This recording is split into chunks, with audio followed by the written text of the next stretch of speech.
It's time for another TimBeck2 interview focusing on the people and places that make Freeport even better.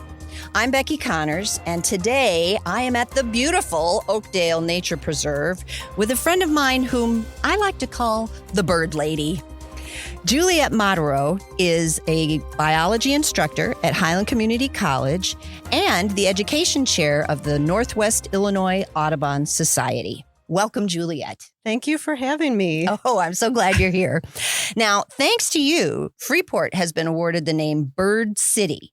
Can you tell us what that means and why it's important? So very much like Tree City USA or other state-sponsored events that recognize municipalities for doing things, the first thing was actually establishing a program in Illinois. And that was many years ago where the Audubon Council of Illinois, which is a group of multiple Audubon chapters, got together and we created this Bird City program. And we based it off of Bird City, Wisconsin, that has a very successful program. So once we created this mechanism, then we started piloting it with 3 municipalities. And we chose Freeport to be a pilot, Rockford and Waukegan. And we basically tested out the system, but Freeport was one of the first 3 cities to become a bird city. And there's multiple criteria to meet among a few different categories.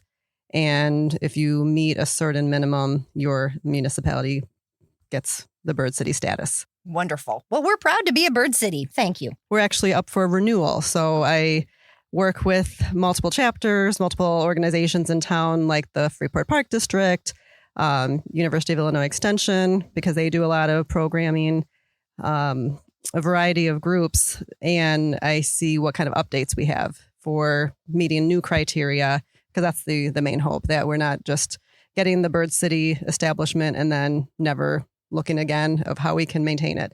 And the overall thing is for overall conservation of birds and eco-friendly initiatives that the entire city and municipality can do. Wonderful. All right. So you have more bird-related activities going on than I bet most people are aware of. So let's talk about a few of them. First of all, I know you have a Carrie Newcomer concert coming to Highland. Tell us about that. Yes. So our chapter, we do a wide variety of things. It's not only bird watching, it's not only prairie work, but we also like to have events that just bring the community together. And we have many fans of Carrie Newcomer, who she is a folk singer out of Indiana. She's pretty well known. And we have an anonymous donor who is allowing this concert to be free. And yes, this is the 3rd time Carrie has come to Freeport. And we've always had it be a free concert, and we've been lucky to have it at Highland because of the size of the room. And it will be September 26th at 7 p.m. Doors open at 6 o'clock.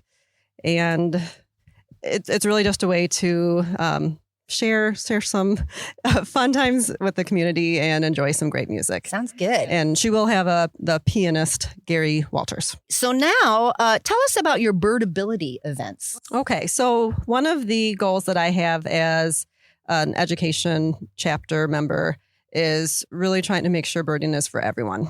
And one of the things that I strive to do is acknowledge that people have different abilities and making sure that events can be accessible, and also trying to make sure that birding is not just watching.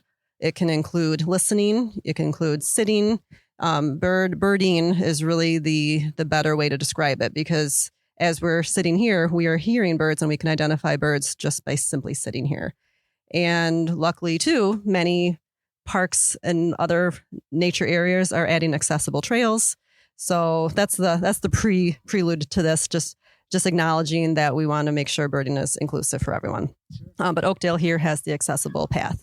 So I'm not sure exactly when it started, but there's an organization called Birdability, and they help create this kind of a guide for groups such as ours to know how to make things accessible. So they do something called Birdability Week. And I think it's year 3 maybe. But this year it's October 21st through 27th. And they always welcome nationwide chapters to do events during that week. of course, we want to do accessible events throughout the year, but this is a good way to celebrate. So this year we're having our first birdability event, October 27th at Crepe Park, because there is some accessible areas there. And that will be October 27th from 1 to 3 p.m. And we will have the Gunkel shelter and the community building open because, weather in October. But we also will have a bird of prey raptor show. Wow. And we'll have that one in the community building. It's Northern Illinois Raptor Rehab and Education. That's their group out of Rockford. And if the weather's good, we'll continue to have some of the events outside, such as a bird sit, where just like we're doing, we'll sit and listen to birds. And then mindful birding, also called slow birding, where you take your time. It's not about what birds you can find and how many can identify it quickly. It's just being mindful in nature. And with the word slow, we're taking our time. People can rest. People can actually bring a chair and sit. And then we can say we can continue to sit where we are or move a little bit over, but really just be mindful of the birds around us. Wonderful. So, family friendly and free. Excellent. And open to everybody. Open to everyone. And we're partnering with RAMP. Oh, great. So we always try to make sure I'm all about collaborative efforts in the community. So we're very fortunate to work with RAMP again. That sounds great.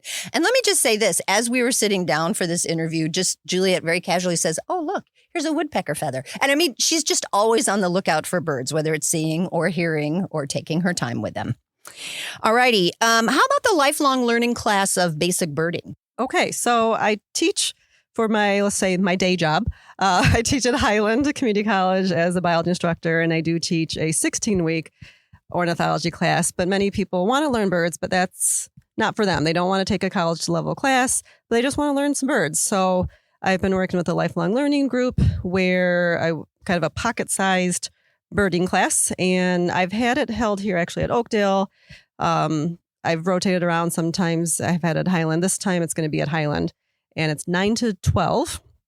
I'm going to say October 12th. It's a Saturday. All right. I forgot my date. But October 12th. And you can register through Highland. And you will learn 50 birds and their calls and songs. And you will be able to see some of our bird specimens that are taxidermy at Highland. We have over 900 specimens. Really? Yes.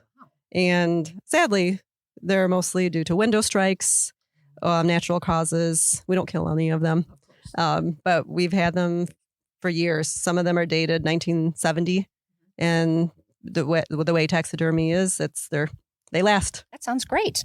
Sounds like a class I'd like to take. All righty. And you have a birdseed sale. Yes. So that's our chapter's biggest fundraiser, and birdseed. You can obviously buy it anywhere, but we like to say that we have good quality birdseed that we work with a company, and we have our first year trying an online order form. So if you are interested, you can go to our Audubon website or find one of us who may personally be able to give you a form, or go to our website to print off the form. And it's high quality birdseed, different varieties, sunflower, safflower. We have tips of which birdseed is good for which species and how to deter certain species, mainly the house sparrows. They're non-native birds. But I think we welcome all. Some people really like feeding blue jays, so peanuts. Sometimes you get squirrels. So how about cardinals? I know my mother-in-law loves to feed cardinals. Yes, cardinals, you'll want to give the sunflower. Okay. High oil, fat content to help them. And we always try to do it this time of year. So the birdseed order form will be basically available now to October 3rd. And the goal for that is the best time to feed is really in the winter, where they have less food available. And how does somebody buy this? So you can go to our website, NWILAUDUBON.org. And there should be a little link that says birdseed sale. Great. Now, I'm not the only person who calls you the bird lady. Evidently, small children whom we've only met a few times sometimes call you the bird lady with your youth bird club. Why don't you tell us about that? Yeah, so this will be my second year with my youth bird club.